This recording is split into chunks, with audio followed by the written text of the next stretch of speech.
Bilang doktor na tumutulong sa mga pasyente na tulad ninyo na gustong mabuhay ng matagal, masaya at malusob, may mga kwentong hindi ko kailanman makakalimutan.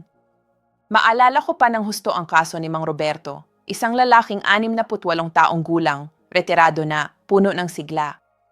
Naglalaro siya sa kanyang mga apo, nag-aalaga ng kanyang halaman, at tuwing gabi bago matulog, nag-enjoy siya ng mahabang mainit na shower para ma-relax ang kanyang mga kalamnan. Ito ang kanyang ritual, ang kanyang pampatulog. Isang gabi, natagpuan siya ng kanyang asawa na nakahiga sa banyo. Natamaan ang ulo niya ng malakas. Sa ospital, ang diagnosis ay delirium cerebral, hemorrhagic stroke. Lahat ay nabigla. Si Mang Roberto ay walang malinaw na sintomas noon. Ang kanyang presyon ay medyo kontrolado gamit ang gamot. Para itong kidlat sa maliwanag na kalangitan. Ano ang nangyari? Ang sagot, maniwala kayo, nagulat kaming lahat. At nagtuturo ito ng isang nakakagulat na katotohanan na madalas nating hindi napapansin. Ang dahilan ay hindi isang biglang dramatikong pangyayari, kundi ang tahimik na pag-ipon ng isang simpleng ugali. Isang pagkakamali na milyon-milyong tao, lalo na ang mga higit sa 60 taong gulang, ay ginagawa araw-araw sa pagligo. Isang gawain na akala natin ay walang panganib, pero sa ilalim ng ilang kondisyon, naghahanda ito ng daan para sa isang trahedya. Ang sasabihin ko sa inyo ngayon ay bihirang pag-usapan sa isang konsultasyon. Walang oras, pero ang pagkakaalam nito ay marahil isa sa pinakamalakas na tuon ng prevention na maibibigay ko sa inyo. Ayaw kong takutin kayo, kabaligtaran pa nga. Gusto kong bigyan kayo ng kaalaman para makontrol ninyo. Para gawing isang proteksyon ang isang nakatagong panganib. Kasi ang problema ay hindi ang pagligo mismo, ang pang-araw-araw na kasiyahan ng tubig at sabon. Ang problema ay kung paano at kailan tayo naliligo, lalo na kapag ang ating katawan ay wala ng parehong kakayahang mag-adjust tulad noong 30 taon pa lang tayo. Ngayong araw na ito, bubuksan natin ang mga mapanganib na ugaling ito. At ang pinaka-importante, bibigyan ko kayo ng simpleng solusyon, praktikal at batay sa agham para protektahan kayo. Kaya manatili sa akin dahil ang impormasyong ito ay literal na makakapag-save ng buhay ninyo o ng taong mahal ninyo. Bago tayo magsimula, kung na-appreciate ninyo ang ganitong uri ng health information na malinaw at direkta, ay subscribe ninyo ang channel at i-activate ang notification bell. Ito ang pinakamahusay na paraan para hindi kayo makaligtaan ng anumang payo na makakaprotekta sa pinakamahalagang bagay ninyo, ang inyong kalusugan. Ngayon, tara na. Suriin natin isa-isa ang mga ugali sa pagligo na dapat ninyong baguhin mula ngayong araw na ito. Ang unang ugali, ang shock ng tubig na sobrang init. Magsimula tayo sa pinaka-common na pagkakamali at marahil ang pinakamasarap. Ang pagligo sa tubig na halos kumukulo. Alam ko ang iniisip ninyo, Doc, pero ito ang nagpaparelax sa akin, nag-aalis ng sakit ko. Naiintindihan ko ng husto. Ang sensasyong mainit na tubig ay parang isang biyaya para sa mga pagod na kalamnan. Pero hayaan ninyong ipaliwanag ko kung ano ang nangyayari sa loob ng inyong katawan dahil ang biyayang ito ay maaaring maging isang patibong.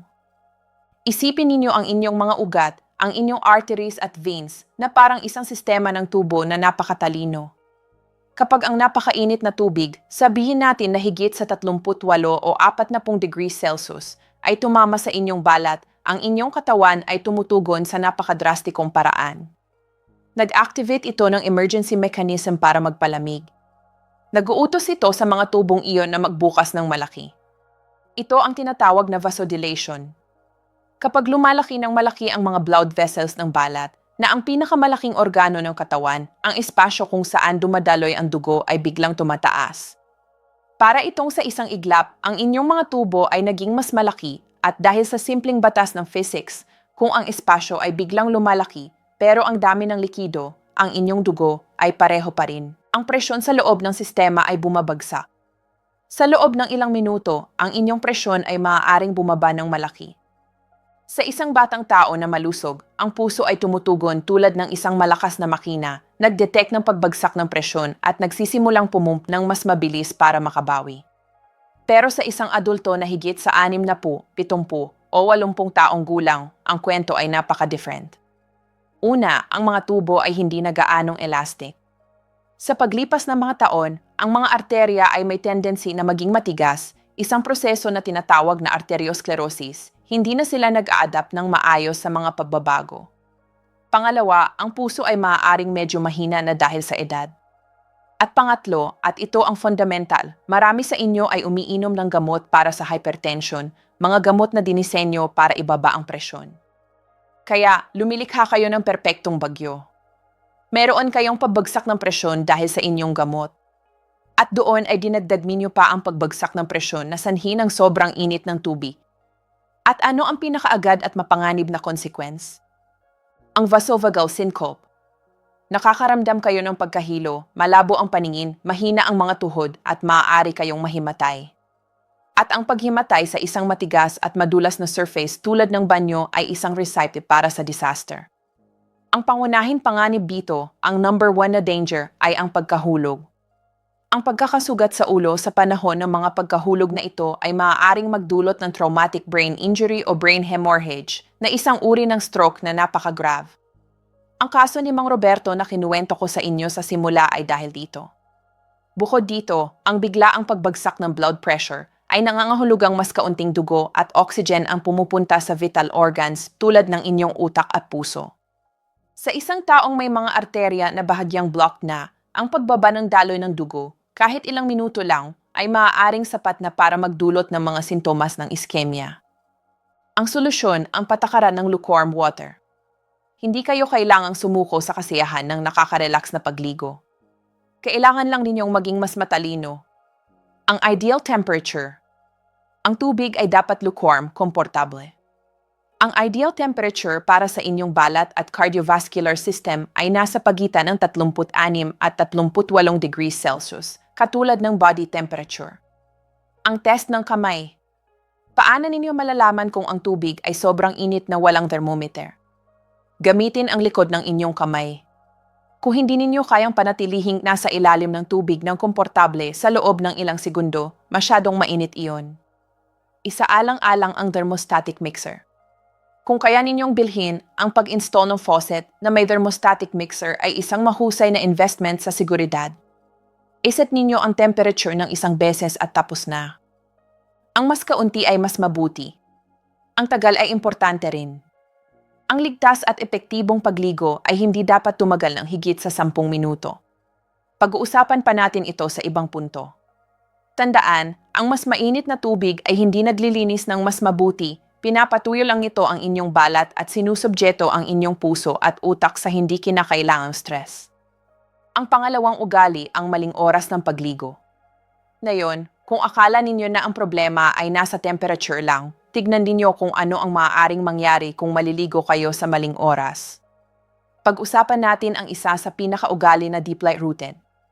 Ang pagligo pagkatapos kumain ay mukhang lohikal, pero physiologically ay maaaring masamang ideya, lalo na pagkatapos ng masaganang pagkain at kung madali kayong mahilo.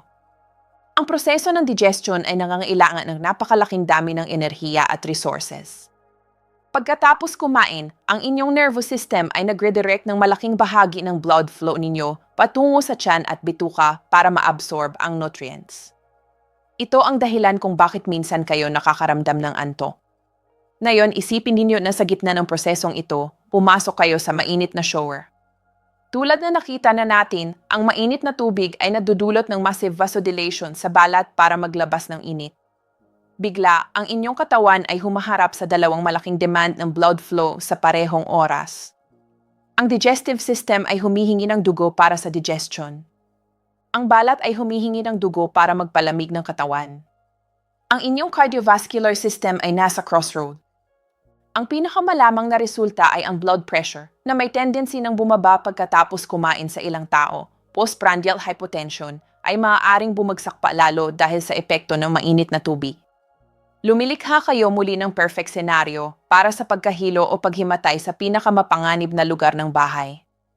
Ang panganib ng pagkahulog ay dumoble pa. Ang solusyon, ang patakaran ng digestive pause. Ang solusyon ay simple. Bigyan ang inyong katawan ng oras na kailangan nito. Maghintay ng prudent na oras. Pagkatapos ng kumpletong pagkain, kung madali kayong mahilo, maingat na maghintay ng hindi bababa sa 1 oras o kahit 90 minuto bago maligo sa mainit na tubig. Bigyan ng inyong digestive system ang pagkakataon na gawin ang trabaho nito ng walang kompetisyon. Kung kailangan ninyong maghugas, pumili ng partial wash. Kung kailangan ninyong maglinis kaagad pagkatapos kumain, hindi kailangan na isubject ang buong katawan ninyo sa stress ng kumpletong shower. Pwede kayong gumamit ng sponge na may lukewarm water. Mga mas magaang pagkain. Kung dahil sa inyong schedule, kailangan ninyong maligo kaagad pagkatapos kumain, pumili ng mas magaang pagkain na madaling tunawin. Hayaan ang inyong katawan na gumawa ng isang bagay sa isang pagkakataon. Una, ang digestion pagkatapos ang shower. Ang pangatlong ugali, ang biglang pagtatapos at ang thermal shock. Hanggang ngayon, nag-usap tayo tungkol sa init, pero ano ang nangyayari sa biglang pagbabago mula init tungo sa lamig? Ito ang ugali ng abrupt ending, lalo na sa taglamig. Nandoon kayo sa inyong lukewarm shower, ang inyong mga blood vessels ay dilated, ang inyong blood pressure ay nasa mas mababang level. Pinatay ninyo ang gripo at lumabas kayo sa banyo na mas malamig. Boom, ang inyong katawan ay tumatanggap ng thermal shock. Ang reaksyon ay kabaligtaran ng mainit na tubig. Sa biglaang lamig, ang inyong katawan ay sumusubok na i-conserve ang init at para dito, nagaganap ang biglaang peripheral vasoconstriction. Ang mga tubo ng inyong balat ay biglang kumakapit ng malakas.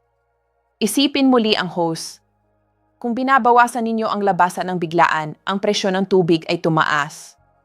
Ang parehong nangyayari sa inyong circulatory system. Ang biglaang contraction na iyon ay nagiging dahilan para ang inyong blood pressure ay biglang tumaas. Ito ay acute hypertensive spike. Sa isang batang tao na may elastic arteries, ang spike na ito ay nababawasan. Pero sa isang nakatatandang tao, na ang mga arterya ay maaaring mas rigid dahil sa atherosclerosis at mayroon ng mataas na presyon, ang latigazo ng presyon na ito ay isang hindi kinakailangang at mapanganib na stress para sa cardiovascular system. Ang solusyon, ang patakaran ng smooth transition. Ang pagprotekta sa inyong sarili mula sa panganib na ito ay usapin ng paggawa ng smooth transitions. I-acclimate muna ang banyo, lalo na sa tadlamig bago kayo maghubad. Buksan ang gripo ng mainit na tubig ng 1 minuto para ang singaw ay mag-warm ng environment. Sundin ang gradual order sa pagbasa. Huwag kayong biglang pumasok sa ilalim ng tubig. Simulan ninyo sa pagbasa muna ng paa at binti. Pagkatapos umakyat sa torso at braso, at huwag kalimutan ang ulo at dibdib para sa huli. Ito ay nabibigay ng oras sa inyong circulatory system na mag-adjust. Tapusin ang shower ng matalino. Bago ninyo patayin ang gripo, unti-unting ibaba ang temperatura ng tubig hanggang sa ito ay medyo lukewarm na lang. Ito ay tumutulong para ang inyong blood vessels ay magsimulang mag-contract ng mahinahon. Magpunas sa loob ng mainit na area. Huwag kayong lalabas na basa papunta sa malamig na banyo. Magpunas ng mabuti sa loob ng shower o sa tabi nito at kapag tuyo na kayo at nakasuot na ng bathrobe o tuwalya, saka lang kayo lalabas ng shower area. Ang pang-apat na ugali, ang patibong ng singaw at ang walang katapusang shower. Doc, gusto ko talaga ang mahabang shower na 20 minuto. Pakiramdam ko nililinis nito ang kaluluwa ko. Muli, naiintindihan ko ang feeling, pero ang napakahaba ng shower, lalo na sa maliit na banyo at walang ventilation, ay lumilikha ng microclimate na maaaring maging panganib. Kapag naliligo kayo sa mainit na tubig sa mahabang panahon sa isang saradong espasyo, ang environment ay napupuno ng water vapor. Tumataas ang temperatura at humidity. Ang inyong katawan na nakulong sa environment na ito ay nahihirapang magpalamig at hindi ito magagawa ng epektibo dahil ang pawis ay hindi nag-evaporate. Ito ay may ilang consequence. Dehydration. Nawawala kayo ng mga likido at electrolytes na importante. Sustained vasodilation. Para subukang maglabas ng init, ang inyong blood vessels ay nananatiling dilated sa maximum. Prolonged pressure drop. Ang kombinasyon ng dehydration at vasodilation ay nagiging dahilan ng pagbagsak ng blood pressure na tumatagal. Pagtaas ng heart rate. Ang inyong puso ay kailangang magtrabaho ng husto para makabawi sa mababang presyon. Para sa nakatatandang tao, ito ay nakakapagod. Ang panganib ng pagkakaramdam ng kahina-hinaan, pagkahilo at pagkahulog ay tumataas sa bawat minutong ginugugol ninyo sa loob ng chamber ng singaw na iyon. Ang solusyon, ang patakaran ng 10 minuto at ventilation. Ang susi ay moderation. Limitahan ang tagal. Ang shower para sa tamang hygiene ay hindi kailangang tumagal ng higit sa 5 hanggang 10 minuto. Mag-ventilate. Mag-ventilate. Mag-ventilate. Ito ay crucial. Kung ang inyong banyo ay may bintana, buksan ninyo ng kaunti. Kung wala, i-on ninyo ang exhaust fan at hayaan itong tumatakbo habang at pagkatapos ng shower. Isaalang-alang ang shower chair. Kung madali kayong mapagod o may problema sa balance, ang plastic chair para sa shower ay isang fantastic na tool. Pinapayagan kayo nitong maligo ng nakaupo, binabawasan ang effort at panganib ng pagkahulog. Ang panlimang ugali ang pag-ignore sa pinaka-grave na panganib. Ang pagkahulog. Nabanggit ko ang mga pagkahulog sa halos lahat ng punto at ngayon gusto kong maglaan ng sariling section para dito dahil ito ay walang duda ang pinaka-importante, direkta at devastating na panganib sa loob ng banyo. Lahat ng mga ugali na napag-usapan natin, sobrang init ng tubig, pagligo pagkatapos kumain, mahabang shower, ay may common denominator, dinadagdagan nila ang panganib ng pagkahilo, paghimatay at kaya pagkahulog. At ang pagkahulog sa banyo ay maaaring maging katastrofe. Tignan natin ang cascade ng events. Traumatic brain injury at hemorrhagic stroke. Kung sa pagkahulog ay natamaan ninyo ang ulo, maaari kayong magkaroon ng hemorrhage sa loob ng bungo. Ito ay hemorrhagic stroke. Ang panganib ay mas mataas pa kung umiinom kayo ng anticoagulant o antiplatelet medications. Hip fracture at ang mga komplikasyon nito. Ang hip fracture ay isa sa pinakakinatatakutang injury sa third age at ang banyo ay high-risk place kung saan nangyayari ito. Ang injury na ito ay kadalasang nangangailangan ng surgery at humahantong sa prolonged immobilization period. Mula immobilization tungo sa thrombosis at embolism. Kapag nakahiga kayo sa kama na limitado ang mobility, ang dugo sa veins ng inyong mga binti ay mas mabagal ang daloy. Ito ay nagpapataas ng panganib na magkaroon ng mga blood clots na kilala bilang deep vein thrombosis. Ang tunay na panganib ay kung ang isang piraso ng clot na iyon ay kumalas, maglakbay sa baga, at magdulot ng pulmonary embolism, isang medical emergency na fatal. Tulad na nakikita ninyo, ang koneksyon ay direkta. Ang mali na ugali sa shower ay maaaring humantong sa pagkahilo, ang pagkahilo sa pagkahulog, at ang pagkahulog sa stroke, fracture, o embolism. Ang solusyon, gawing fortress of safety ang inyong banyo. Ang pag-prevent ng pagkahulog ay maximum priority. Anti-slip mats. Lagi kayong kailangan ng isa sa loob ng shower o bathtub na may matatag na suction cups at isa pa sa labas na may rubber base na hindi madudulas. Grab bars, hindi towel racks. Mag-install ng grab bars na firmly screwed sa pader para sa pagpasok at paglabas sa shower at para humawak sa loob. Proper lighting. Siguraduhin na ang banyo ay well-lit, lalo na sa gabi. Panatilihin ang lahat na abot kamay. Ilagay ang sabon at shampoo sa shelf na komportableng taas para hindi kayo kailangang yumuko o mag-stretch na nawawala ang balance. Maglaan ng oras. Huwag kayong kailanman maligo na nagmamadali. Sa paglabas, mag-move ng dahan-dahan. Umupo sa toilet bowl o sa upuan para punasan ang paa. Mahalagang clarification. At paano naman ang malamig na tubig? Marahil narinig ninyo na ang pagligo sa malamig na tubig ay maaaring magdulot ng heart attack o stroke. Bilang doktor, gusto kong bigyan kayo ng tumpak na impormasyon. Ang solid scientific evidence ay hindi sumusuporta na ang cold shower mismo ay nadudulot ng stroke sa isang malusog na tao. Ang totoo, tulad ng ating ipinaliwanag, ay ang extreme cold ay nadudulot ng vasoconstriction at spike ng blood pressure. Para sa karamihan, hindi ito problema.